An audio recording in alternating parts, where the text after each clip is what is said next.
Hey guys, what's going on? Welcome back to the Ovens Garage. It's been a few months, probably 5 or 6 months since I posted a video here.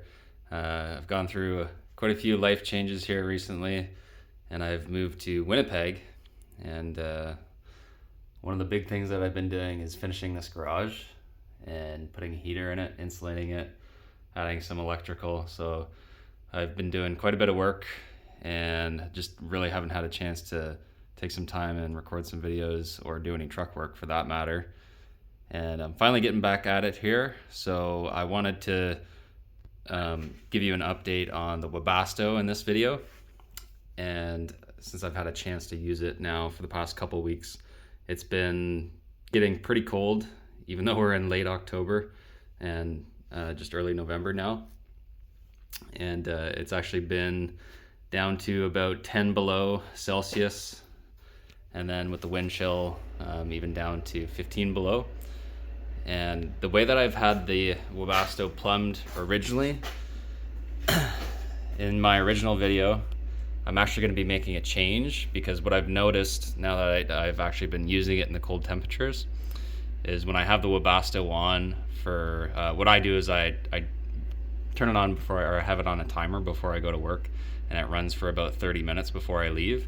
But when I get in the truck and turn it on, the coolant or the heat level that it gets up to is typically only, I'd say, about that first tick, if not between where it is at the C and the first tick there.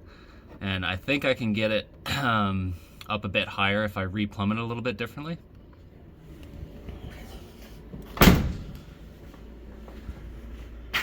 Because the way I've got it plumbed right now is it's drawing from the front of the block at the top.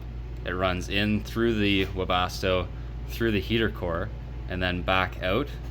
And then it comes back into the return line, and that return line is at the bottom front of the block. So what it's doing now is just cycling the coolant, and I think what's happening is it's only cycling the coolant at the front of the block, and it's not quite making or filtering through all the coolant and heating up the entire block. So the sensor in the cab for the coolant gauge is actually at the back driver's side of the cylinder head. So what I'm gonna do, so that way it cycles through all the coolant better, is tee into where the sensor is for the coolant sensor, and then I'm gonna have it return in the same location, so that way it's drawing from the top of the cylinder head at the back of the block, or at the back of the engine, and then it's gonna be returning to the bottom of the block at the front. And so that way, when the pump pumps through all the coolant in the Webasto, it's gonna be taking the very cold coolant at the back and returning the hot coolant at the front. And then I'm hoping at least that'll give it a better chance to heat up all the coolant in the block before I start the engine. Okay, so I'm just at the back of the cylinder head on the driver's side here. You can see way back down there, that's where the factory coolant sensor is. And I'm gonna tee into there with a 1/2 inch MPT street tee. And then I'm gonna come off the top with a hose, a 5/8 inside diameter hose barb, and then run it over.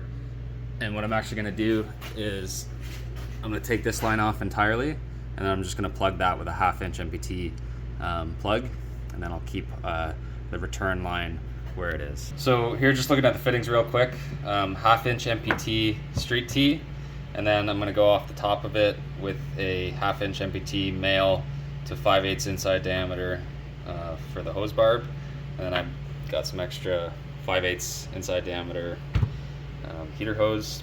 And then at the front, I'm gonna take that one line off and then just plug it with this 1/2 inch MPT male MPT plug. Okay, so a couple things. I just got the coolant sensor out of the back of the cylinder head, and it looks like I might have broken it because this piece has come right off as I took it out. And second thing, this actually isn't 1/2 inch MPT, it's bigger than I thought, so we're gonna step it up to 3/4 inch MPT. But that's okay, because I think this hard line might have been in my way anyways. Back there, you can see this hard line right there running. That might have hit anyway, so I might have needed a extension for that. So I'm just gonna get a 3/4 inch to 1/2 inch MBT male adapter, and then that'll bring me out far enough and give me the right adapter to my 1/2 inch. Okay, just before I stick this in the truck here, I want to show you on the workbench of what the setup's going to be. So it goes from 3/4 inch MPT male to female 1/2 inch MPT, and then I have the 1/2 inch street T, so 1/2 inch male on this side with 2 females, and then again this goes from 1/2 inch to 3/4 for the stock sensor, and then a 1/2 inch to 5/8 inside diameter hose barb. And what I'm going to do in the meantime, because I can't get the sensor until Tuesday and I need to drive the truck on Monday, is I'm just going to plug this for now with a 1/2 inch MPT plug, and my coolant gauge or my coolant sensor is not going to be in there, so my coolant or my temperature gauge is not going to be working inside the cab until Tuesday. Not a big deal for a couple days until I get that in there. Then I'll put this in there, plumb up the hose, still be able to use the Webasto for this week, and then once I get that sensor, I'll be able to throw that in there just by unplugging that and then threading that into there. Okay, so I've just wrapped everything up in terms of the plumbing here for the Webasto Re-Plumb here. So I've got the T that comes out of the block there, 3/4 to 1/2 inch, and then what I've done temporarily is plug it until I get my coolant sensor in on Tuesday. So the hose just runs right up. I've zip tied it to the back against the firewall. As you can see up here, it's plugged with a 1/2 inch MPT male. And then this return line still stays. The feed feeds into the Webasto. So again, you're feeding from the back top of the cylinder head and then returning to the bottom of the block on this side. So I'm really hoping for a good amount of fluid flow through the block when I'm using the Webasto there. So I can't tell the results of this until I get my coolant sensor in there. So unfortunately I'm gonna have to wait until Tuesday, put the sensor in, and then take another video showing where it's at on a cold morning after I fire up the Webasto for about 30 minutes. Okay, so I got my replacement coolant sensor in here finally.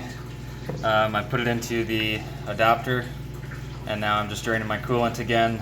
Okay, so I've got the sensor installed there, and you can see the harness on the end. At this point, I topped back up the coolant. I'm gonna bleed the system just for a couple minutes. I'll run the truck with the rad cap off and then top it up just for a couple minutes, and then I'll throw on the Webasto, and we'll see after a cycle of Webasto on the coolant gauge what the temperature level sits at once it runs for about 30 minutes. Alrighty, so we bled the coolant system. You can see on the gauge we're still cold. I'm gonna turn on the Webasto. It's set for 40 minutes when I turn it on, but I'll run it about, we'll see 20 or 30 minutes, and we'll see how warm the coolant gauge gets. Okay, so we're at 32 minutes in, and here's where we're sitting now for the coolant gauge. I'd say we're probably a little bit better off than we were when it was plumbed the other way so far. Once this gets to 40 minutes, I'm gonna keep running it for another 40 minutes, and I just wanna see how long it takes to get up to operating temperature, if it can get up to operating temperature. But I've been keeping an eye on the coolant lines and putting my hands onto the output side of the Webasto, and it's continuously getting warmer. So I think that it probably takes an hour to heat up, maybe to operating temp, but we'll see.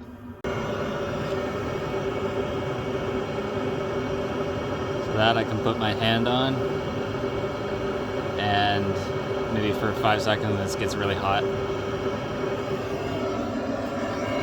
That's on the exhaust side, and then on the intake side of the coolant feed to the Webasto is getting warm. You can definitely feel that it's getting quite warm.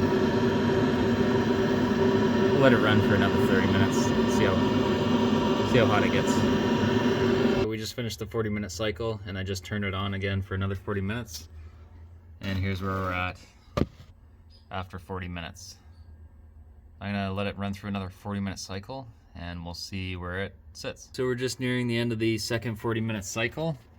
And here's where we're at on the dash. So as you can see, it doesn't look like it's gone up too much more, but I've put my hands on the coolant lines again, and honestly, the entire engine block feels like it's a little bit warmer in some spots. So I think I'm gonna adjust my time to go on before I leave in the morning and come back from work to about an hour, and we'll see if that helps any bit.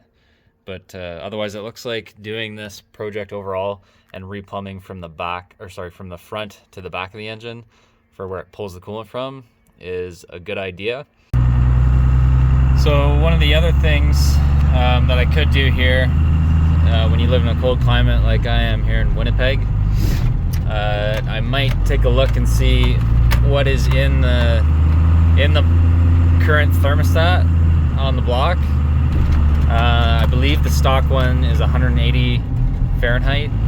I could go with a higher one, so that way the coolant isn't going through the rad at a lower temperature, and that might help with keeping things warm here in the wintertime. So other than that, that's pretty much all I've got here for the Webasto. Let me know if you want another update on how it's working, or if you want to hear my thoughts on anything else about the product. Thanks for watching. Cheers.